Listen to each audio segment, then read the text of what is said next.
You're about to enter America's most secret archive.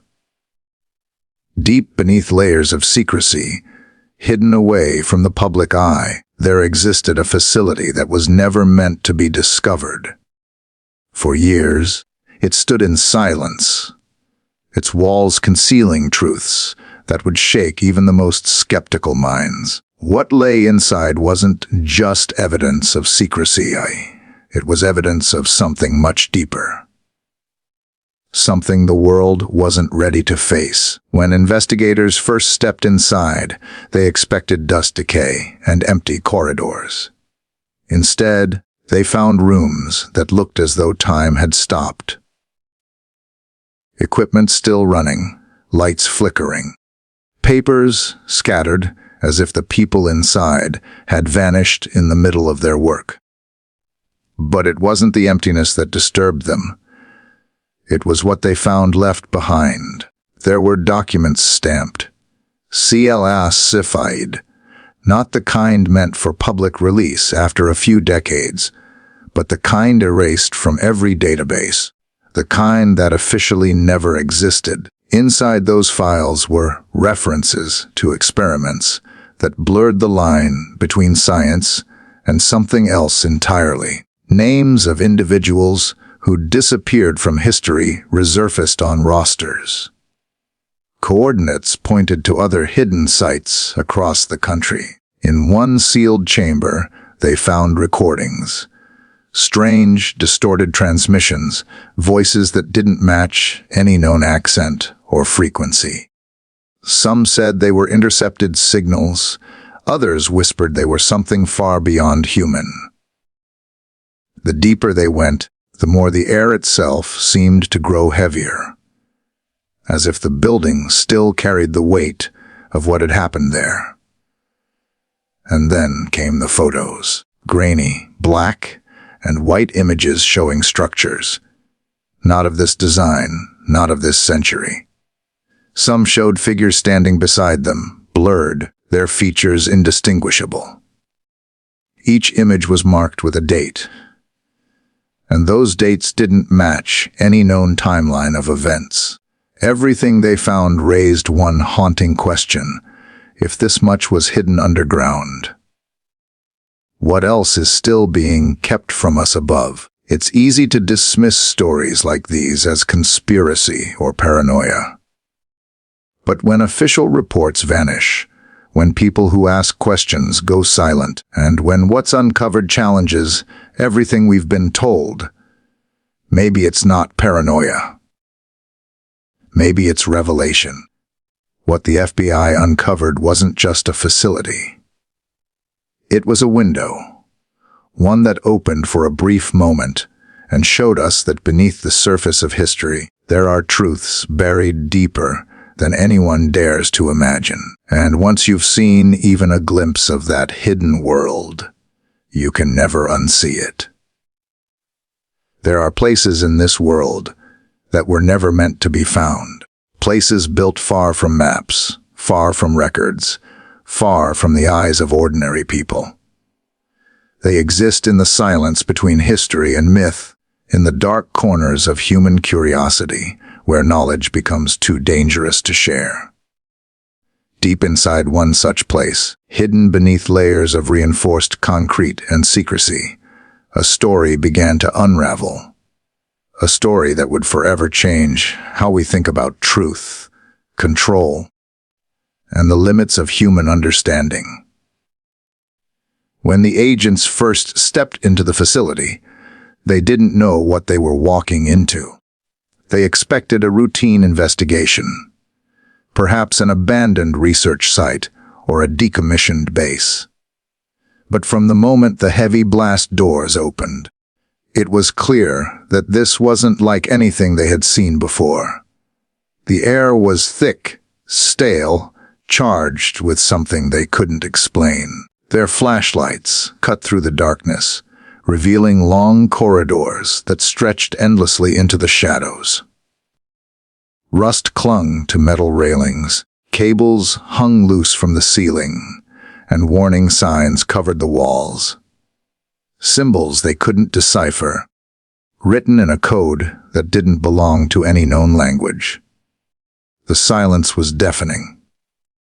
Only the faint hum of electrical equipment remained, as if the facility was still alive, waiting. They found control panels still powered, screens flickering with unreadable data, and rooms filled with technology far ahead of its supposed time. Some of the machinery was labeled with years, decades, before such designs were even possible. That was the first sign that this place was not abandoned by accident.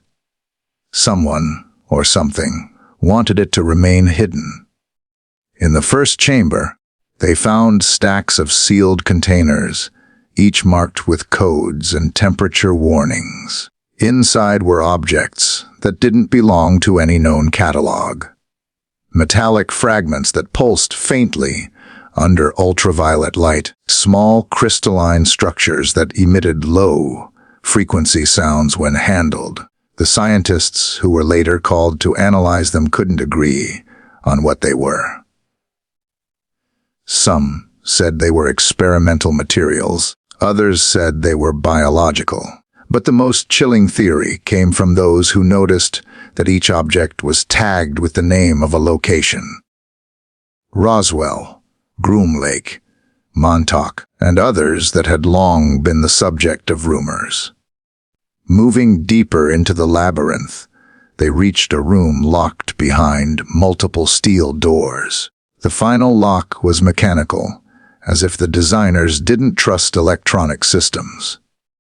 When they forced it open, they found rows of old filing cabinets, each containing documents stamped with multiple layers of classification markings. Most were partially burned or redacted beyond recognition, but the fragments that survived painted a story no one wanted to believe. They spoke of secret research programs spanning decades, coordinated under code names that didn't appear in any official record. They described tests involving human subjects.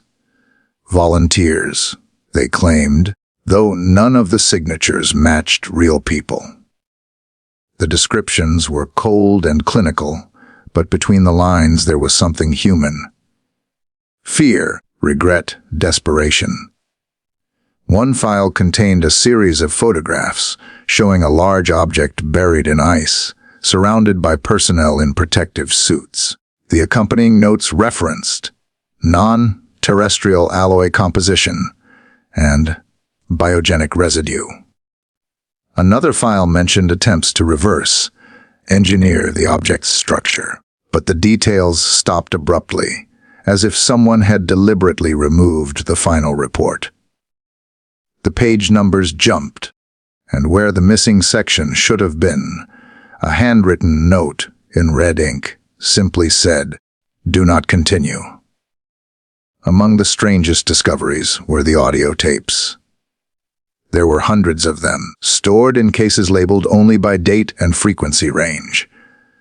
When played, they produced a mix of static, coded beeps, and faint voices. Some were in English, others in languages no one could identify. A few contained overlapping voices, repeating coordinates, and when those coordinates were checked, they led to remote locations, deserts, mountain ranges, and stretches of ocean where no official activity was recorded.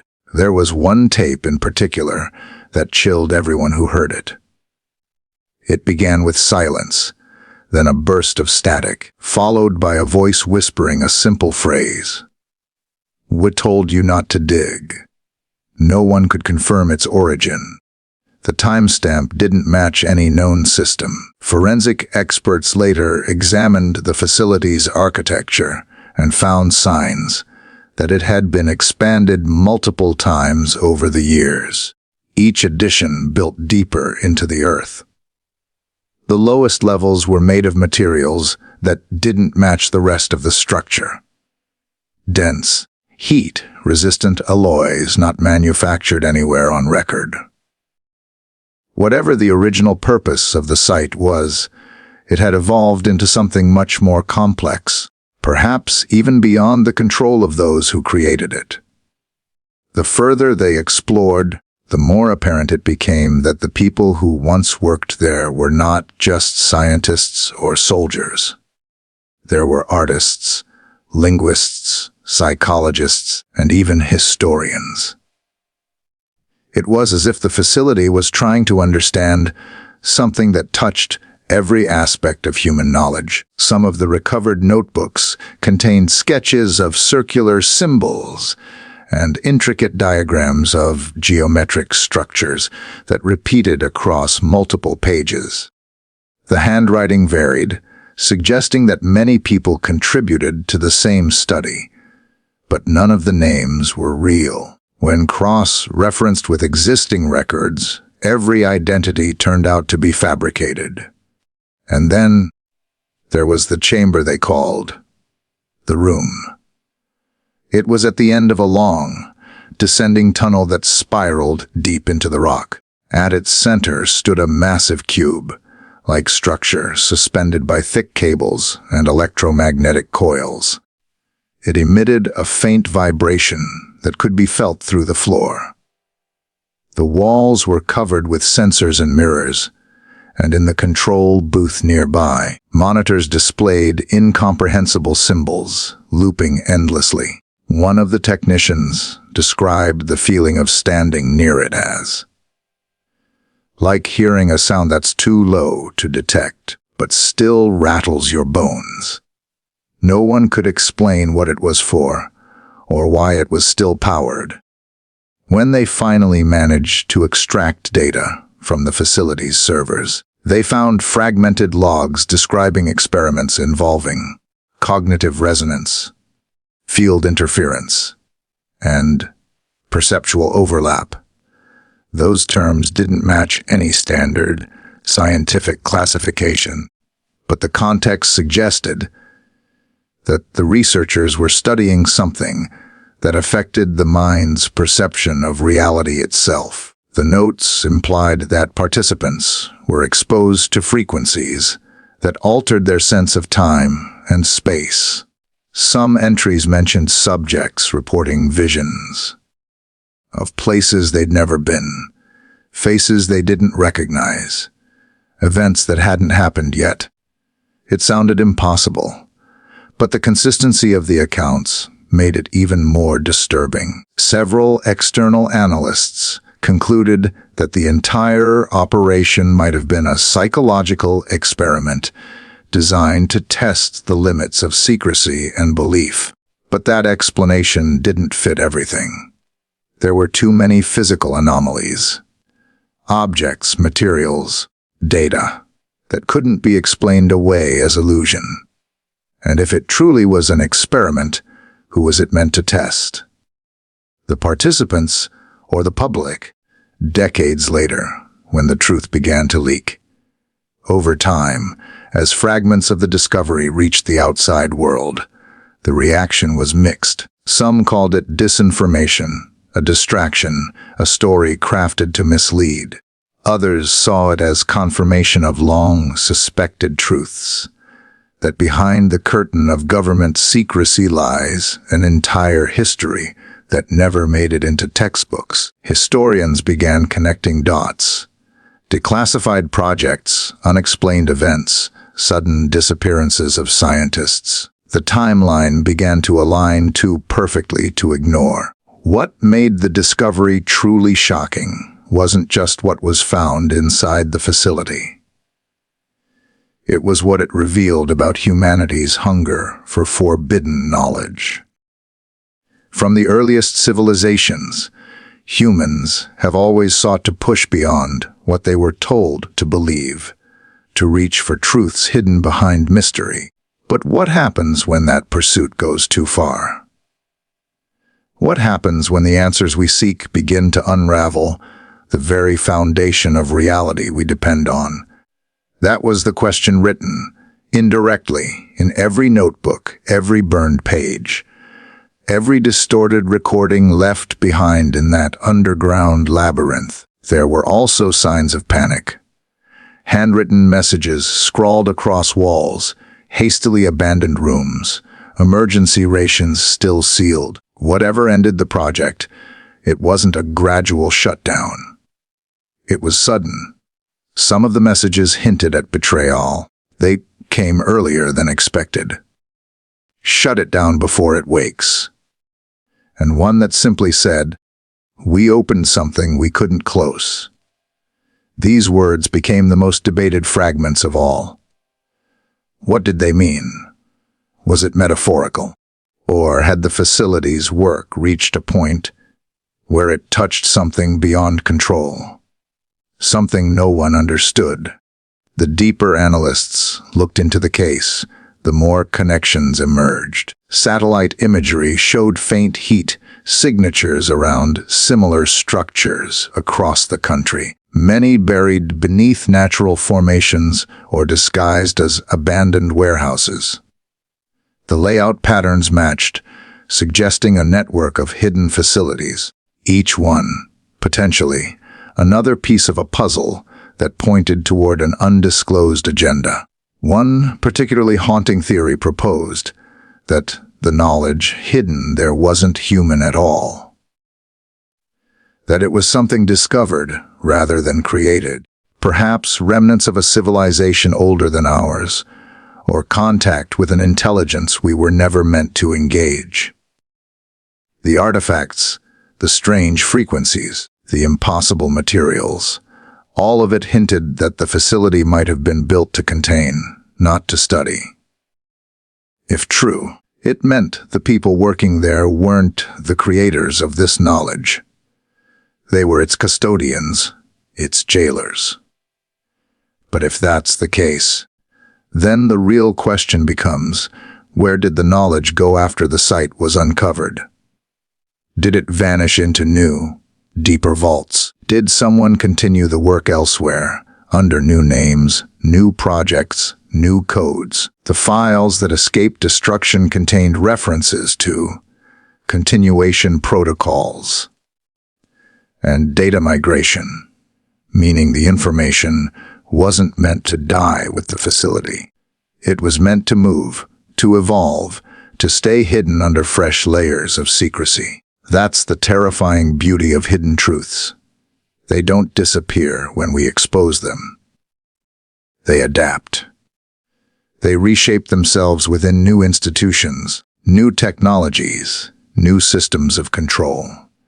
Every time one secret is uncovered, it only leads to a door behind it, and another behind that. It's like peeling back the skin of reality itself, only to find another face beneath it, staring back at you.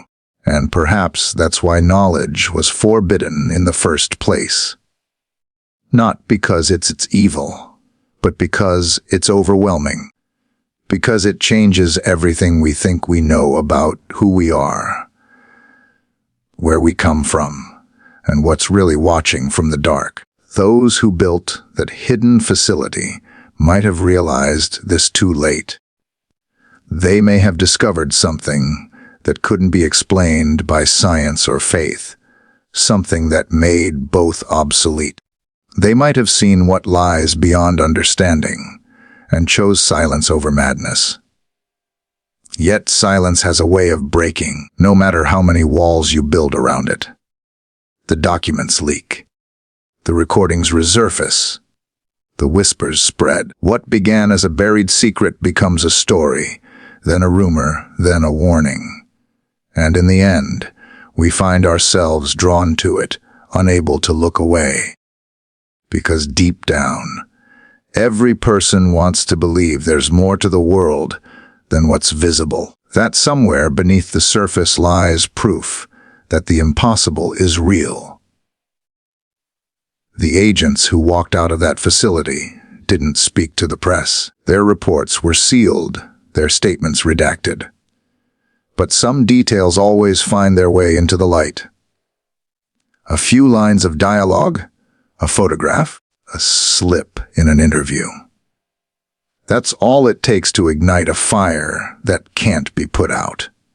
And once you've seen even a fragment of that hidden world, the ordinary world feels smaller, thinner, almost fragile. So when people hear the words, "What the FBI found inside this hidden facility will shock you," they expect monsters or machines or something from another planet. But the real shock isn't what they found. It's what it means. It's the realization that truth has layers, and that the topmost one, the version we live by, might only be the surface of something far more complex, far more dangerous, and far more beautiful than we ever imagined. The facility may be sealed now. The corridors may be silent again. But the echoes remain. They live in the documents that survived, in the questions that refuse to fade, in the faint hum beneath the ground where knowledge once slept. And somewhere, in another undisclosed location, the story continues, because hidden truths don't die.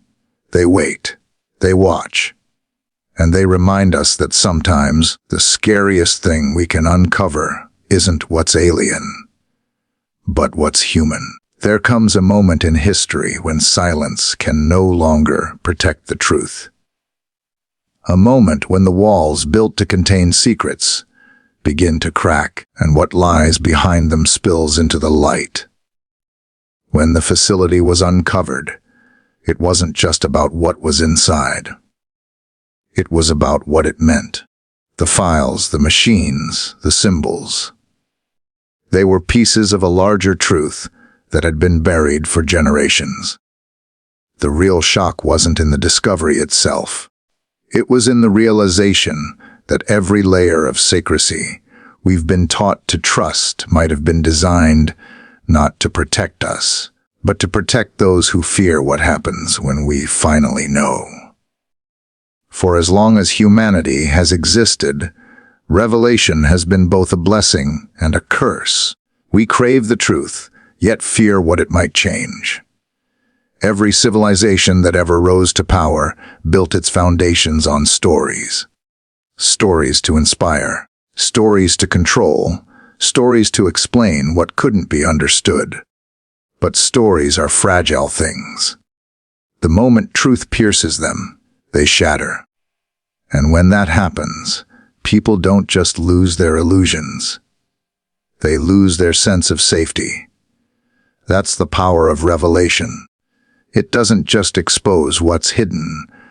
It transforms everything around it. Those who discovered the hidden facility understood this power the moment they stepped inside. The deeper they went, the more they began to sense that they weren't just uncovering a secret. They were trespassing into a forbidden domain of knowledge, a domain carefully guarded not by walls of steel, but by the weight of human denial. When the documents were opened, when the data was decrypted, when the recordings were played, something irreversible happened. Every person in that room realized that they were no longer just investigators, they were witnesses to a truth that could rewrite history. At first, they tried to rationalize it. Maybe it was an abandoned experiment, a Cold War relic, a test site lost in bureaucracy. But the evidence refused to fit neatly into any explanation. The materials, the symbols, the frequencies. They didn't belong to the narrative humanity had written for itself. And with each new discovery, the boundary between known and unknown began to blur. It's in that blur that revelation finds its strength. It doesn't shout, it whispers. It creeps into your thoughts when you least expect it, reshaping everything you thought was certain. As the evidence grew, so did the tension. The people involved knew that what they had found could not be contained forever. Someone would have to make a choice, to speak or to stay silent, to tell the world, or to let the truth rot in another classified vault. And that's the paradox of revelation. The closer you come to it, the heavier it becomes. truth isn't light, it's weight. It presses down on the soul, demanding to be carried, even when it breaks the one who holds it. The decision to reveal or conceal is never just political, it's existential. To reveal is to risk chaos, the collapse of order, the shattering of trust. To conceal is to preserve stability, but at the cost of integrity. The people in power understood this long before anyone else did. That's why truth is often hidden, not behind physical locks, but behind moral ones. The idea that you're not ready to know. That phrase, repeated through history, has been the most effective form of control ever invented. Because once you convince people that ignorance is protection, they'll build their own cages and call them peace. But revelation doesn't ask for permission. It doesn't wait for approval. It arrives when it must, sudden, uninvited, unstoppable. The information from the facility began to leak in small fragments, a photograph here, a coded transmission there, a report missing from an archive. At first, no one believed it. The world has become numb to secrets. Too many hoaxes, too many lies. But then patterns began to appear. Independent sources matched the data. Scientists recognized anomalies in material samples. Linguists identified structures in the recordings that didn't match any known language. Bit by bit, disbelief began to fracture, and that's when fear took over. Not fear of monsters, not fear of government plots. Fear of what it meant if it was all true. Because revelation doesn't just expose the unknown, it exposes the comfort of not knowing. It forces people to question everything, the systems they trust, the history they learned, the limits of their own understanding. When people see the world for what it truly is, the illusion of control disappears. And with it, the illusion of safety. That's why the most powerful force on earth isn't wealth, or weapons, or technology. It's truth. Controlled truth can build empires. Uncontrolled truth can destroy them. The more the public learned, the more the narrative shifted. What began as conspiracy became controversy. What was once dismissed as rumor became debate. Journalists started digging. Academics started asking questions that had been off limits for decades. Each revelation led to another, each question to another crack in the facade. And behind those cracks, a new kind of light began to emerge. Not the blinding light of chaos, but the quiet glow of awareness. Awareness is contagious. It spreads through conversation, through curiosity, through the simple act of wondering why. And once it spreads, it can't be stopped. That's why revelation is feared by those who build their power on deception. Because it doesn't need force to change the world. It only needs a moment of clarity. Those who tried to suppress the findings made a fatal mistake. They underestimated the resilience of human curiosity. Every time they erased a file, someone made a copy. Every time they denied a report, another witness came forward. Every time they silenced a voice, 1,000 more began to whisper. Revelation doesn't die in darkness, it multiplies there. And so, as the truth began to surface, people started to see connections they'd never noticed before. Patterns in policy, in history, in the manipulation of information. It became clear that the secrets hidden in that facility weren't isolated. They were part of a larger system, a system built on selective truth. The more people saw, the more they understood that revelation isn't just about uncovering facts. It's about exposing the architecture of deception that held those facts captive. The individuals who first uncovered The truth faced immense pressure. Some disappeared quietly. Some were discredited, their reputations destroyed. Others broke their silence anyway, risking everything because they understood something essential. That truth, once known, becomes a responsibility.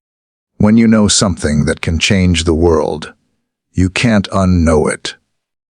It becomes a fire inside you, consuming your sleep, haunting your conscience. You either let it burn you, or you use it to light the way for others.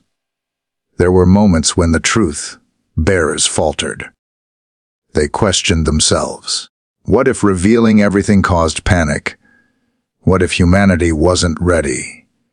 But readiness is an illusion. No one is ever ready for revelation. It doesn't arrive when it's convenient. It arrives when it's necessary. And perhaps, at that moment in history, the world had reached a point where ignorance was more dangerous than knowledge.